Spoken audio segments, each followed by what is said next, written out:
Student, आज अपन अपनी इस श्रृंखला को आगे बढ़ाते हैं और समझते हैं चैप्टर नंबर 5 के बारे में। इसमें इंपॉर्टेंट प्रश्न कौन से बन सकते हैं। चैप्टर का नाम है समकालीन विश्व में सुरक्षा। तो इसमें महत्वपूर्ण स्थिति वो ये हो सकती है कि भारत में सुरक्षा को लेकर क्या रणनीतियाँ हैं और किस प्रकार की रणनीतियाँ भारत आगे चलकर सुरक्षा की स्थिति को मजबूत करने के लिए बनाएगा।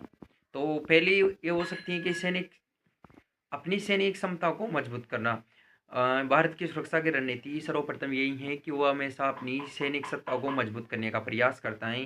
अंतर्राष्ट्रीय संस्थाओं को मजबूत करना। जितनी भी अंतर्राष्ट्रीय संस्थाएं पूरे विश्व में यदि वो मजबूत होगी तो भारत की सैनिक शासन व्यवस्था मजबूती के साथ साथ ही विश्व में शांति स्थापित हो सकेगी।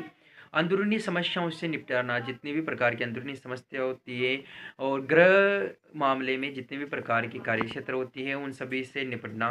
सांप्रदायिकता, गरीबी, बेरोजगारी, इन सभी स्थितियों से निपटना भी एक भारत की रणनीति के तहत महत्वपूर्ण स्थिति निभाती है। सामाजिक और आर्थिक विकास तेजी से करना, ये भी भारत की सुरक्षा की रणनीतियों को लेकर खास तौर पे भारत की रणनीति के तौर पे ये महत्वपूर्ण हिस्से हैं उनके। दुनिया के सामने खतरे के नए नए स्रोत क्या क्या हो सकते हैं।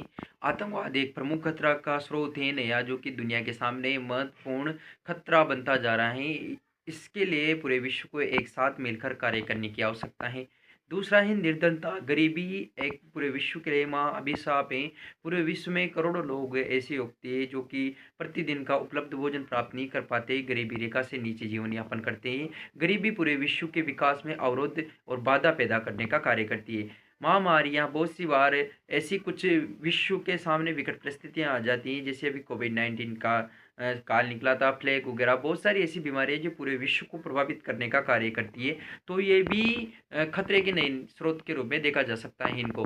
ग्लोबल वार्मिंग एक प्रमुख खतरा है, में छिद्रता वो बढ़ता जा रहा था। इसकी वजह से जो हिमालय की या हिम की जो बर्फ़ें हैं वो पिघल रही हैं, समुद्र का जल स्तर बढ़ रहा है। इस कारण से ग्लोबल वार्मिंग भी एक प्रमुख समस्या के रूप में देखा जा सकता है। ग्लोबल वार्मिंग को भी दुनिया के सामने एक नए खतरे के रूप में देखा जा रहा है और ये दिनों दिन बढ़ती जा रही समस्या के रूप में इसका वर्णन किया जाता है। आपदाएं, बहुत सारी प्राकृतिक आपदाएं आ जाती हैं जो कि समस्याओं के रूप में वर्णन मिलता है इनका। शरणार्थियों की समस्या बहुत सारे देशों में कुछ परिस्थितियां ऐसी हो जाती है या अन्य परिस्थितियों के मद्देनज़र युद्ध की स्थिति में शरणार्थियों की समस्या तेजी से विकट परिस्थिति होती है दुनिया के सामने। अर्थ इसको सुरक्षा को लेकर जनसंख्या में वृद्धि भी एक बहुत महत्वपूर्ण समस्या है। इसको लेकर संपूर्ण विश्व को एकजुट होकर कानूनों का निर्माण करना चाहिए। बहुत सारी महामारी हैं, एड्स हैं, ब्लड फ्लू है, ऐसे बहुत सारी जो महामारी हैं वो भी वैश्विक की सुरक्षा के लिए नए खतरे के रूप में इनको देखा जा सकता है। सुरक्षा के परंपरागत तरीके क्या क्या हैं। परंपरागत तरीके के रूप में किसे कहते हैं।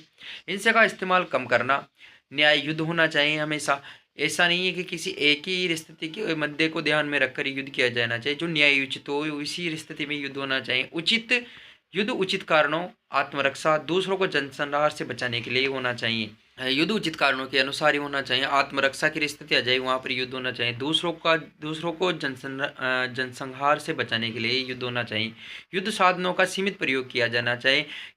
इस तरीके से अंधाधुंध प्रयोग नहीं किया जाना चाहिए जिस प्रकार से द्वितीय विश्व युद्ध में हुआ था। करोड़ों रुपयों की हानि हुई। जापान के दो शहर थे, हिरोशिमा और नागासाकी पर, उसमें परमाणु बम गिरा दिए गए थे, जिस वजह से आज भी वहाँ की स्थिति विकट बनी हुई है। तो इस तरीके से युद्ध के साधनों का सीमित प्रयोग किया जाना चाहिए। युद्ध तरसेना को संघर्ष विमुख शत्रु, निहत्थे युक्ति, आत्मरक्षा करने वाले शत्रु को नहीं मारना चाहिए। जो भी आपके शरण में आ चुका है, आत्मरक्षा के लिए आ चुका है, तो ऐसे शत्रु को नहीं मारना चाहिए। सेना का उतना ही प्रयोग किया जाना है जितना आत्मरक्षा के लिए काफ़ी है। सेना का अधिकतम उपयोग नहीं किया जाना चाहिए। ऐसी स्थिति में सैनिक बल का प्रयोग किया जाना चाहिए जहाँ पर अपनी आत्मरक्षा की स्थिति की जाए। तो यही इम्पोर्टेंट क्वेश्चन बनते थे इस सुरक्षा की स्थिति में। अपन नेक्स्ट वीडियो में मिलते हैं और जितने भी इम्पोर्टेंट प्रश्न बनते हैं उनके बारे में डिस्कशन करेंगे। तब तक के लिए जय हिंद, वंदे मातरम।